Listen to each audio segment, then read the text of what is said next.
Lady Victoria Pemberton had always prided herself on her ability to navigate the treacherous waters of royal protocol with the grace of a swan and the cunning of a fox. As the newly crowned queen consort of the Kingdom of Avaloria, she understood that every gesture, every word, and every decision would be scrutinized by both the court and the public. What she had not anticipated was how quickly her past insecurities would resurface, threatening to undermine the very foundation of her new role. The morning sun streamed through the tall windows of Rosewood Palace as Victoria sat at her mahogany desk, reviewing the guest list for the upcoming Royal Charity Gala. The event was to be her first major public appearance as Queen Consort, and she was determined to make it a resounding success. The guest list read like a who's who of Avaloria's elite society, international dignitaries, and members of various royal families from neighboring kingdoms.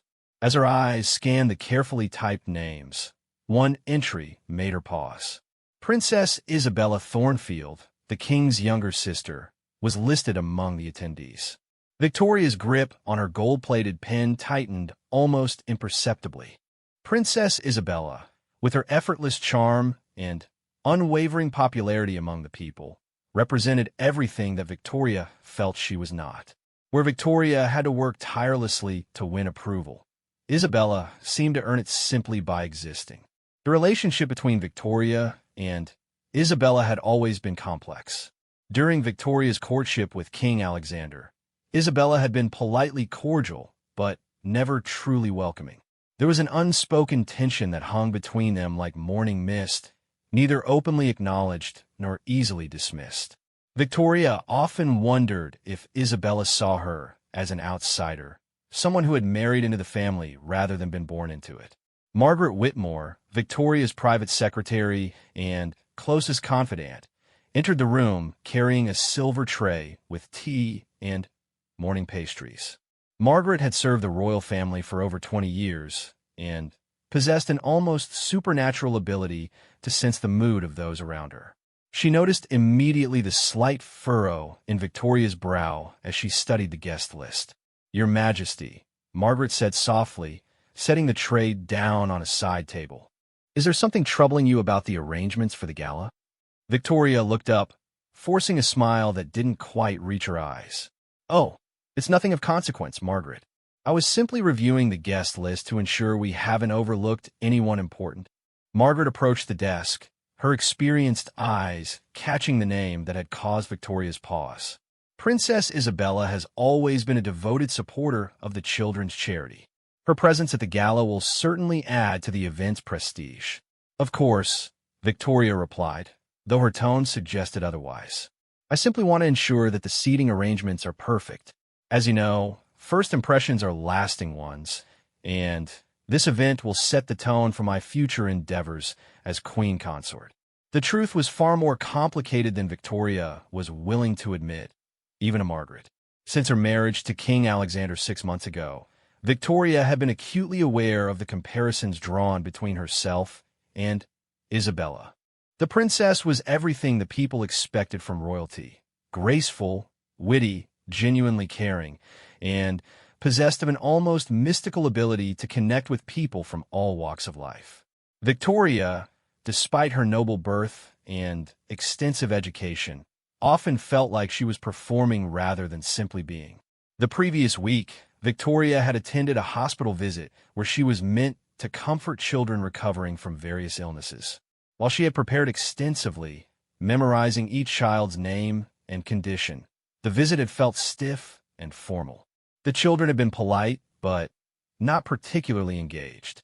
She couldn't help but remember the stories she'd heard about Isabella's visits to similar hospitals, where children would light up in her presence, and where her genuine laughter would fill the corridors.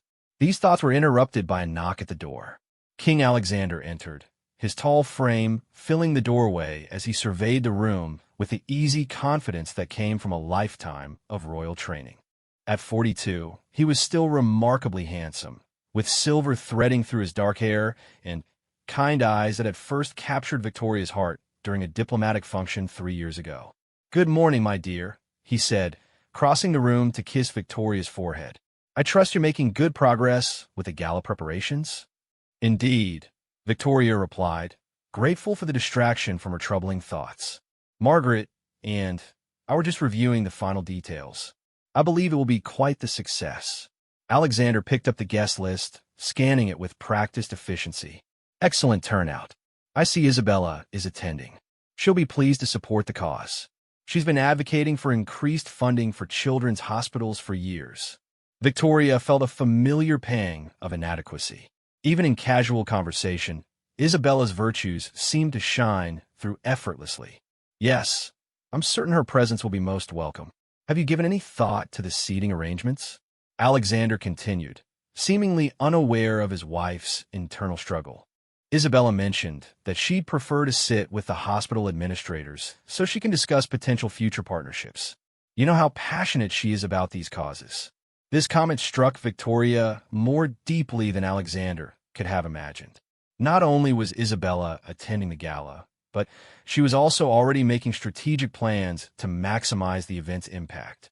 Victoria realized that while she had been focused on the superficial aspects of the event, ensuring perfect flowers and flawless entertainment, Isabella was thinking about substantive outcomes that would actually benefit the charity. Of course, Victoria managed to say, "That's very thoughtful of her. I'll make sure the arrangements accommodate her wishes." After Alexander left to attend his morning briefings, Victoria found herself staring out the window at the palace gardens. The autumn roses were still blooming, their deep red petals a stark contrast to the golden leaves beginning to fall from the oak trees. She wondered if she would ever feel as natural in her role as those roses did in the garden, or if she would always feel like she was trying to bloom in the wrong season. Margaret, sensing her employer's distress, approached quietly. "Your Majesty, might I suggest that you're being rather hard on yourself? You've accomplished a great deal in your first months as Queen Consort. The literacy program you initiated has already shown remarkable results in 3 provinces."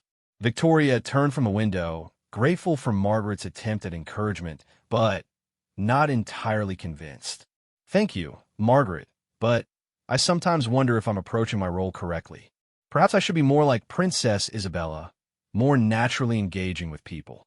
"If I may speak frankly, Your Majesty," Margaret said, her voice gentle but firm, "Princess Isabella has had 38 years to develop her public persona. She was born into this life, raised from childhood to understand its nuances. You bring different strengths to your role, strengths that are equally valuable but perhaps less immediately obvious." Victoria appreciated Margaret's loyalty, but she couldn't shake the feeling that she was constantly being measured against Isabella's effortless grace. The upcoming gala represented more than just a charity event. It was an opportunity to prove herself worthy of the crown she now wore. As the day progressed, Victoria threw herself into the gala preparations with renewed determination. She personally reviewed the menu, ensuring that dietary restrictions were accommodated. She met with the orchestra conductor to discuss the evening's musical program. She even visited the palace kitchen to inspect the preparation of the canapés. Every detail will be perfect. However, as evening approached and she prepared for a quiet dinner with Alexander, Victoria made a decision that would have far-reaching consequences. She instructed Margaret to call Princess Isabella's secretary with a message. Due to unexpected security concerns, the guest list for the gala needed to be revised, and, unfortunately, Princess Isabella's attendance would no longer be possible. The lie came easier than Victoria had expected. She justified it by telling herself that she needed this one event to be entirely her own, free from comparisons and overshadowing. She would prove that she could host a successful royal function without relying on Isabella's popularity to ensure its success. Margaret received the instruction with a puzzled expression, but carried it out faithfully. She had learned long ago that questioning royal decisions, even seemingly questionable ones, was not her place. However, as she placed the call to Princess Isabella's secretary, she couldn't shake the feeling that something was not quite right about the sudden security concerns. Princess Isabella, receiving the message at her country estate where she had been preparing for the gala, was genuinely surprised and somewhat hurt by the sudden disinvitation. She had been looking forward to the event, not only as an opportunity to support a cause close to her heart, but also as a chance to show public support for Victoria's new role. Despite their complicated relationship, Isabella had hoped that the gala might serve as a bridge between them. That evening, as Victoria dined with Alexander, she felt a mixture of relief and guilt. The relief came from knowing that the gala would be entirely her own showcase, free from the inevitable comparisons that Isabella's presence would bring. The guilt, however, was harder to dismiss.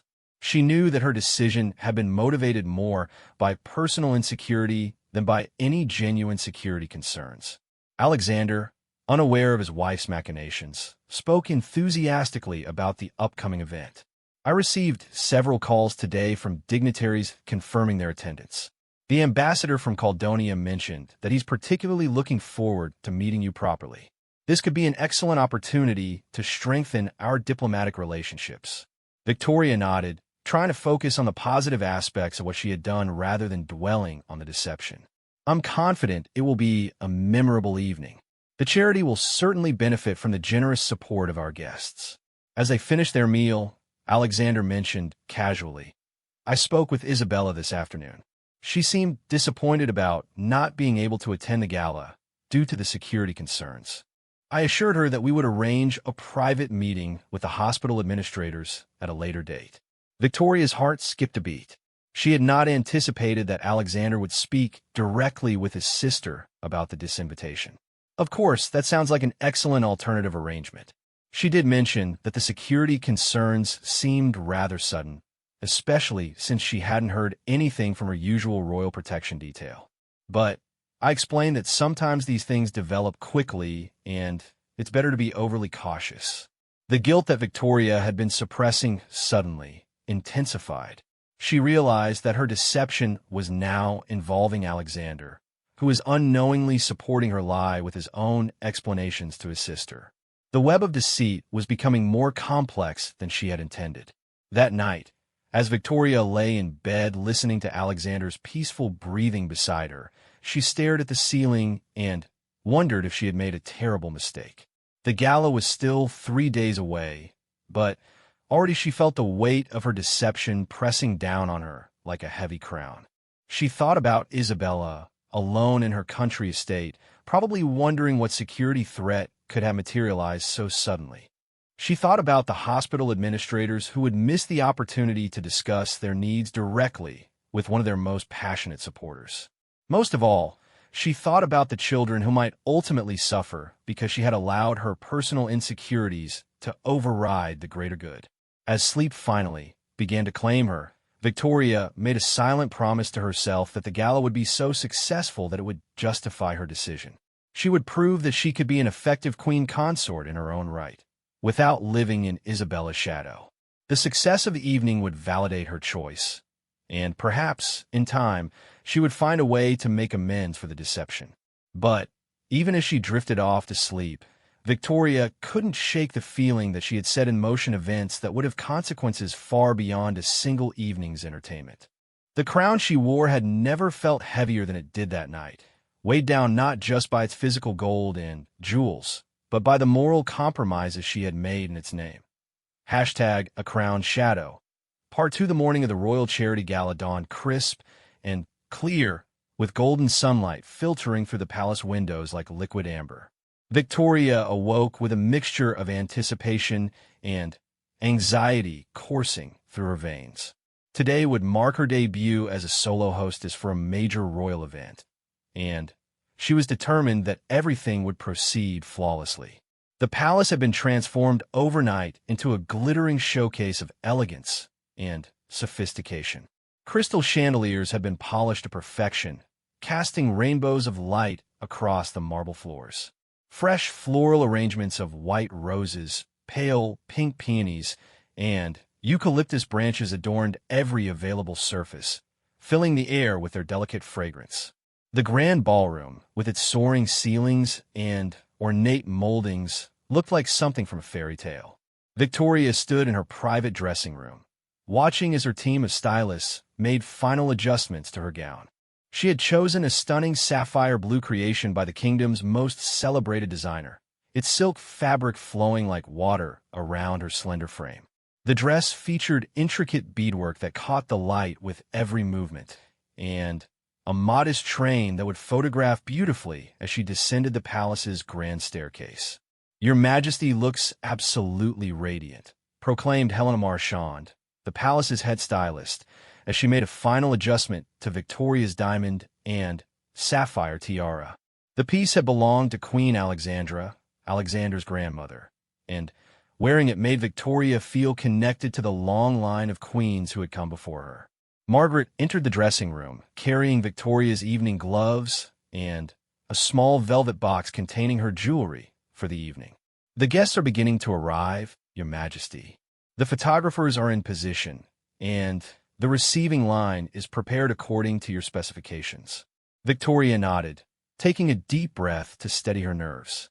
Through her dressing room windows, she could see the line of elegant automobiles making their way up the palace drive, each one carrying distinguished guests who would spend the evening evaluating her performance as their new queen consort.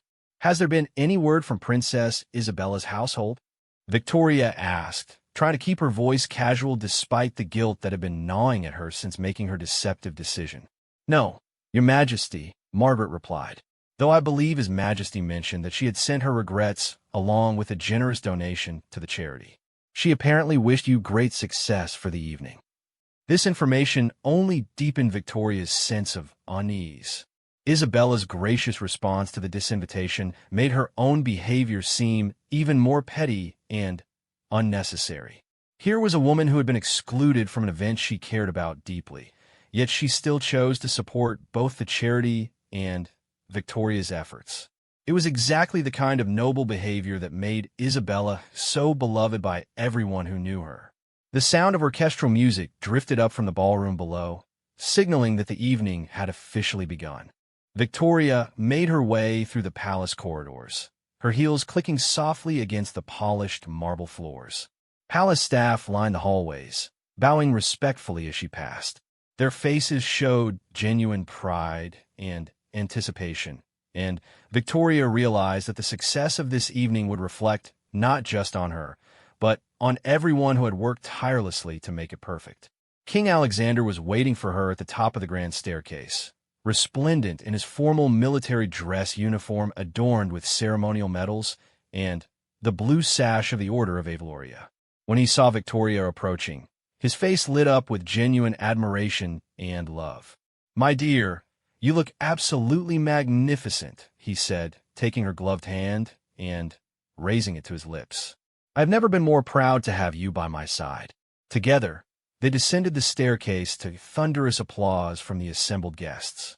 Victoria felt a surge of confidence as she saw the approval in the faces below. Diplomats, business leaders, celebrities, and nobles from across the kingdom had gathered to support the children's charity, and their presence validated all of her careful planning. The receiving line proceeded smoothly, with Victoria greeting each guest with practiced warmth and grace.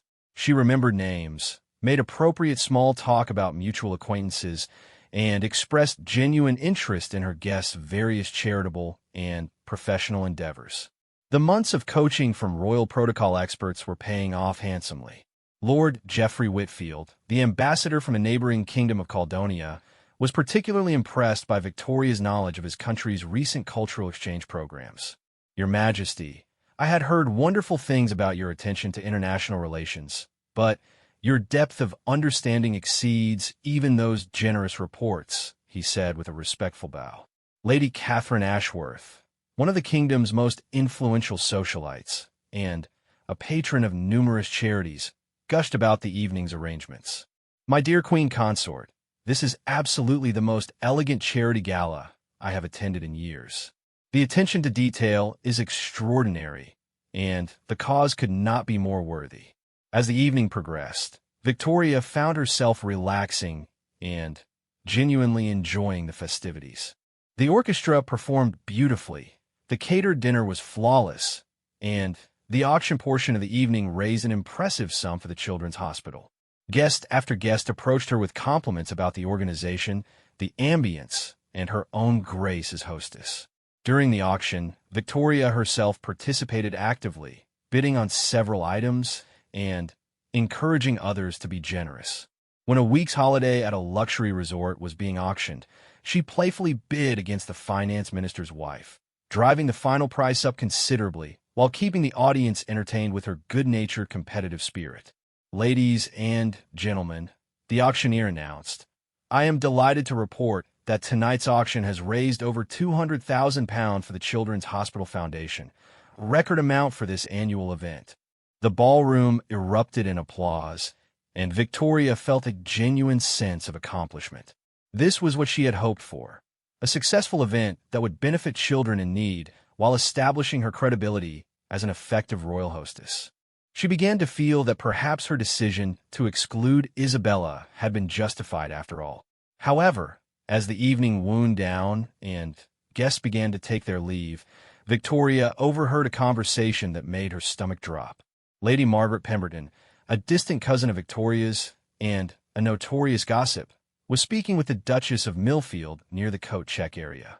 "I must say, it was rather curious that Princess Isabella wasn't present tonight," Lady Pemberton was saying in her characteristic whisper that somehow carried across rooms.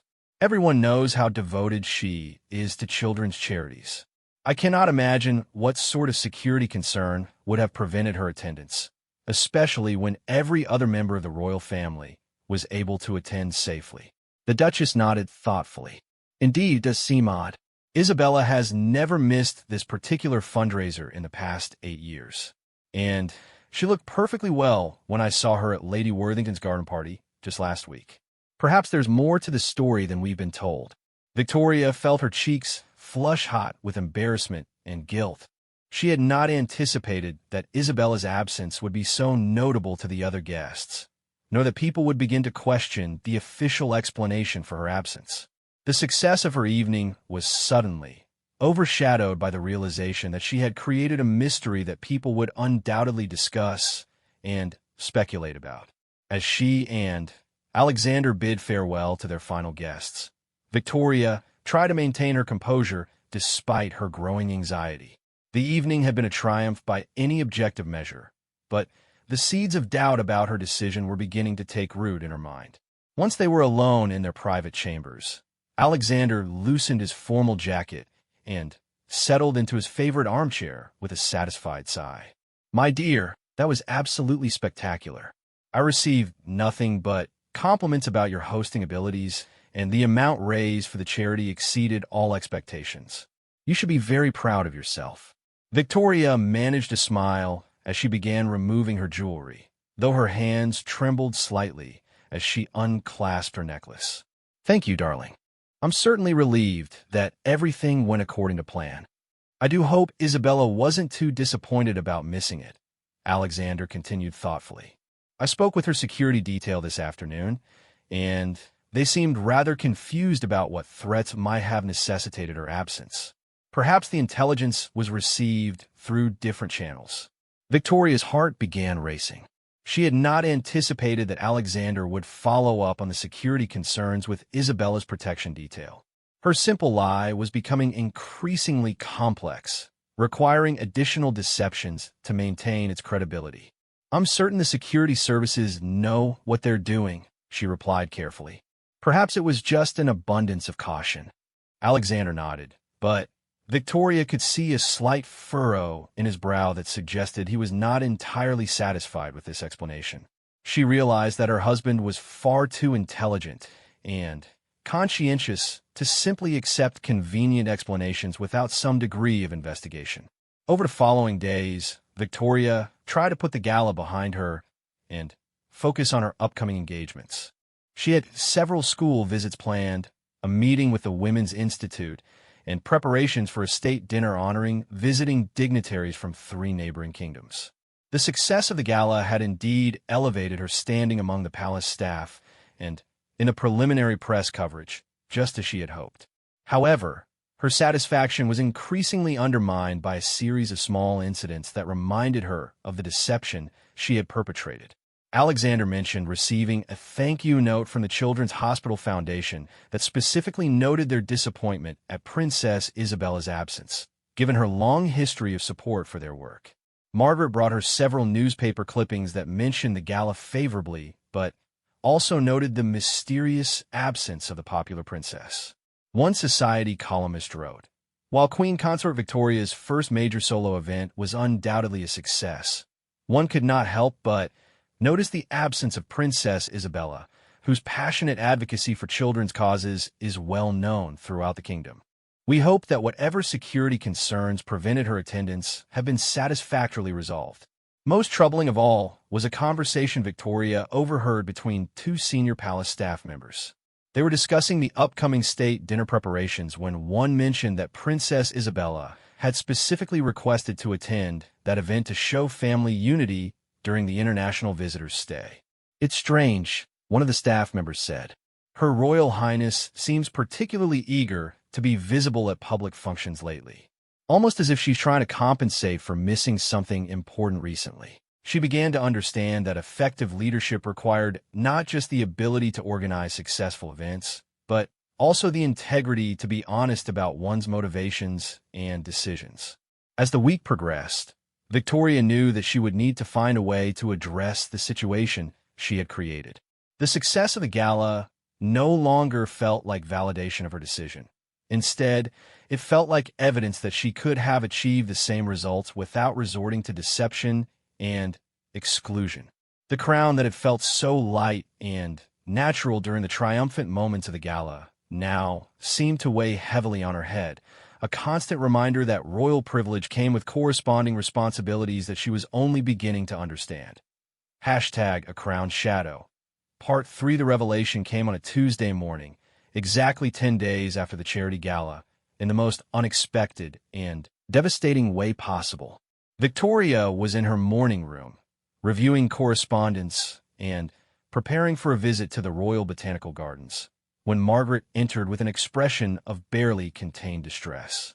"Your Majesty," Margaret began, her voice carefully controlled but revealing underlying tension. "His Majesty has requested your immediate presence in his study."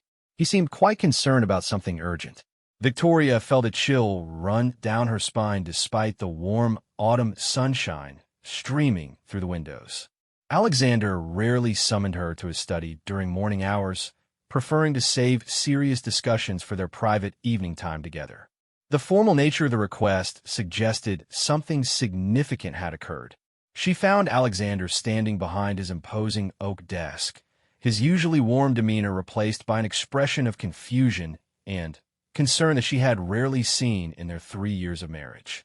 In his hands, he held several documents that she could not identify from her position near the door. "Victoria, please sit down," he said quietly, gesturing to the leather chair across from his desk. "I need to discuss something rather troubling with you, and I hope you can help me understand what appears to be a significant discrepancy." Victoria's heart began beating rapidly as she took her seat, trying to maintain her composure while her mind raced through possibilities. Had someone discovered her deception about Isabella's disinvitation? Had the security services reported that no actual threats had been identified for the gala evening? Alexander placed the documents on the desk between them, and Victoria could see they appear to be official reports with government letterheads. "I received these security briefings this morning as part of my regular intelligence updates. I requested them specifically because I wanted to understand what threats had necessitated Isabella's absence from your charity gala." Victoria felt her mouth go dry as Alexander continued, his voice growing more troubled with each word. "According to every security agency in the kingdom, no threats of any kind were identified for the evening of the gala. No intelligence suggested any reason for concern about Isabella's safety or the safety of any other family members. In fact, the security assessment for the evening was remarkably positive." The silence that followed felt deafening to Victoria. She stared at the documents, unable to formulate a response that would not immediately reveal her deception. Alexander's penetrating gaze made her feel as though he could see directly into her thoughts. "Victoria," he said gently, but with unmistakable firmness, "I need you to tell me exactly what happened with Isabella's invitation to the gala. The discrepancy between what you told Margaret to communicate and what actually occurred is impossible to ignore." Victoria realized that her moment of reckoning had arrived far sooner and more directly than she had anticipated. She had hoped that the matter would simply fade into the background, becoming a minor footnote to an otherwise successful event. Instead, Alexander's thoroughness and genuine concern for his sister had brought the truth to light in the most uncomfortable way possible. "Alexander," she began, her voice barely above a whisper, "I need to tell you something that I am deeply ashamed of, and I hope you can find it in your heart to understand my motivations, even if you cannot forgive my actions." Alexander leaned back in his chair, his expression shifting from confusion to apprehension as he prepared to hear something that would clearly be difficult to accept.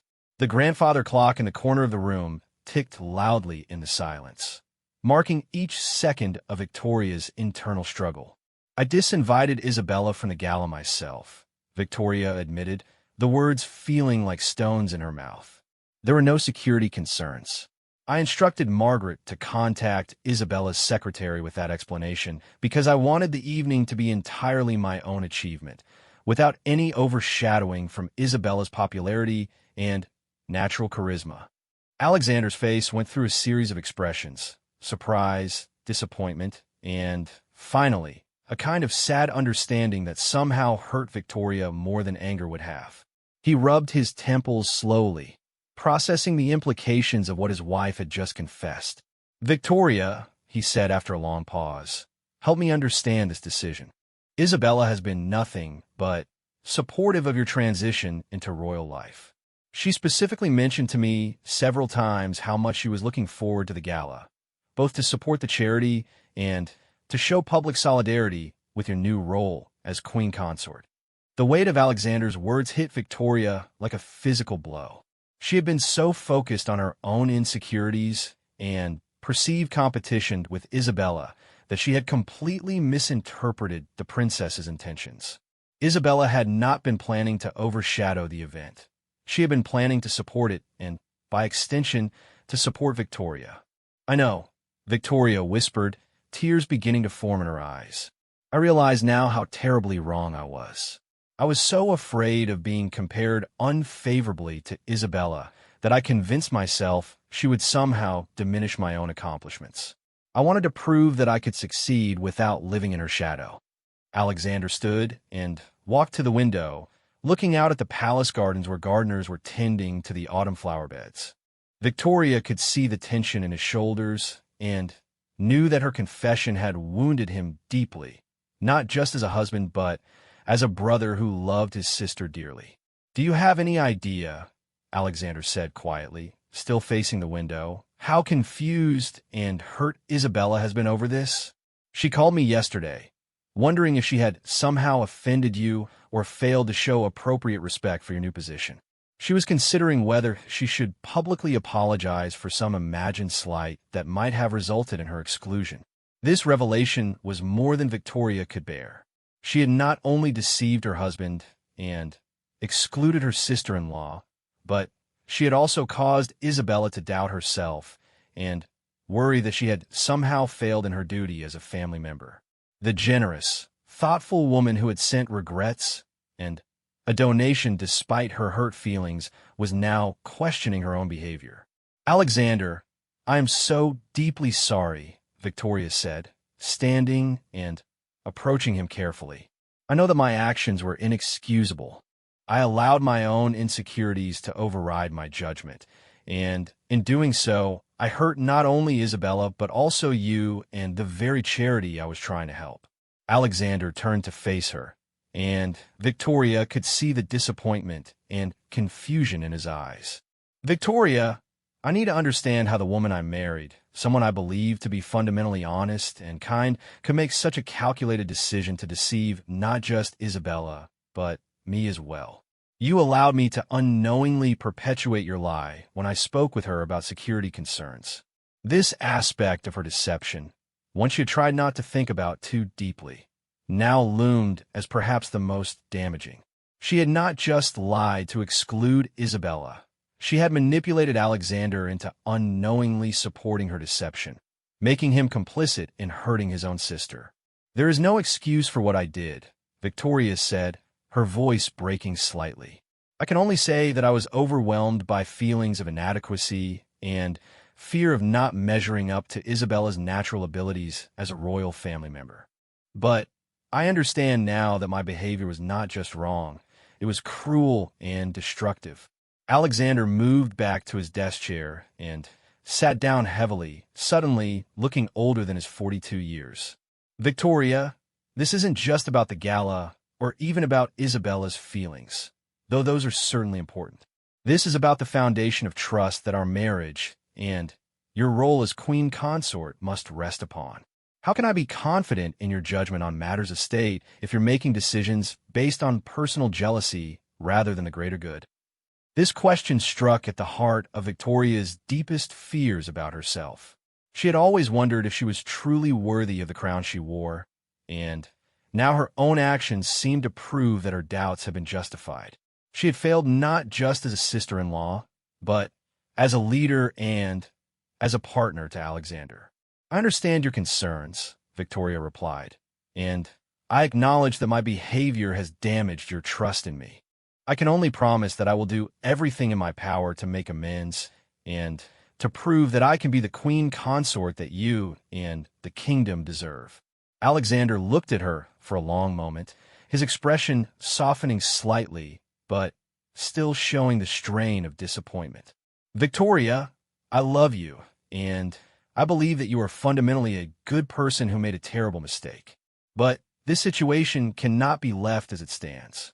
Isabella deserves to know the truth, and she deserves a genuine apology for how she has been treated. Victoria felt a new wave of anxiety wash over her. While she knew that Alexander was absolutely right, the thought of facing Isabella and admitting her deception was terrifying. How do you apologize to someone for excluding them from an event based on nothing more than petty jealousy and insecurity? You're absolutely right, Victoria said, though her voice trembled. Isabella deserves to know the truth, and she deserves much better treatment than she received from me. I will call her today and arrange to meet with her as soon as possible.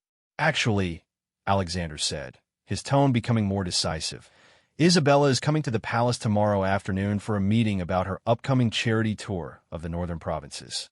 I think it would be appropriate for you to speak with her then, in person, where you can offer a proper apology and explanation. The thought of facing Isabella in less than 24 hours made Victoria feel physically ill, but she knew that delaying the confrontation would only make it worse for everyone involved. The longer the deception continued, the more damage it would cause to all of the relationships involved. Of course, Victoria agreed. I will prepare to speak with her honestly about what happened and to accept whatever consequences result from my actions. Alexander nodded slowly, but Victoria could see that his faith in her had been significantly shaken. The easy trust and companionship that had characterized their relationship seemed to have been replaced by a more cautious, evaluative dynamic that broke Victoria's heart. I think, Alexander said carefully, that it might be wise for you to reflect deeply on what motivated your decision and what you need to change about your approach to your royal duties. Being queen consort is not about competing with other family members or proving your superiority. It's about service, integrity, and putting the welfare of others before your personal concerns. Victoria left Alexander's study feeling as though the very foundations of her life had shifted beneath her feet. The successful charity gala that had seemed like such a triumph now felt hollow and tainted by the deception that had made it possible. More importantly, she had damaged her relationship with her husband and caused real pain to a woman who had never shown her anything but courtesy and respect. As she returned to her chambers, Victoria realized that the next 24 hours would be among the most difficult of her life. She would need to find the courage to face Isabella, admit her shameful behavior, and somehow begin the process of rebuilding the trust she had so carelessly thrown away. The crown in her jewelry case seemed to mock her as she passed by, its gold and jewels catching the light like a beautiful reminder of responsibilities she was only beginning to understand she had failed to fulfill.